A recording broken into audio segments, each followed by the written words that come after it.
আসসালামু আলাইকুম। আচ্ছা, আজকে একটা গল্প বলি। একটা ছেলের নাম হচ্ছে রফিক আর একটার নাম হচ্ছে আব্দুল্লাহ। এখন রফিক নামের ছেলেটা প্রচুর চেষ্টা করে, লাইফে কিছু একটা করতে চায়, তার মধ্যে সক্ষমতা আছে। বাট সুযোগের অভাবে সে করতে পারতেছে না।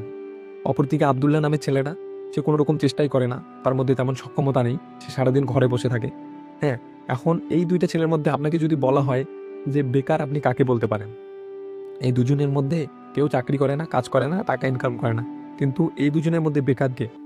রফিক ছেলেটা নাকি আব্দুল্লাহ? তো এখানে অবশ্যই আপনি বলবেন যে রফিক নামের ছেলেটা বেকার। কারণ সে চেষ্টা করতেছে, তার সক্ষমতা আছে। বাট তাকে সুযোগ দেওয়া হচ্ছে না বা সে সুযোগ পাচ্ছে না। তাই সে বেকার। আর অপরদিকে যে আব্দুল্লাহ ছেলেটা, সে কিন্তু সিদ্ধান্ত নিছে যে সে বেকার থাকবে। বেকার থাকবে বলতে সে কাজ করবে না। যে সিদ্ধান্ত নেয় যে কাজ করবে না, তাকে আপনি বেকার বলতে পারেন না। হ্যাঁ? যে সিদ্ধান্ত নিছে যে সে কাজ করবে কিন্তু সুযোগের অভাবে পারতেছে না, সেক্ষেত্রে তিনি বেকার। এই প্রেক্ষাপটে আমি যদি আপনাকে প্রশ্ন করি যে আপনি কি বেকার না থেকেও নিচের কোনো পজিশনে নিজেকে রাখছেন?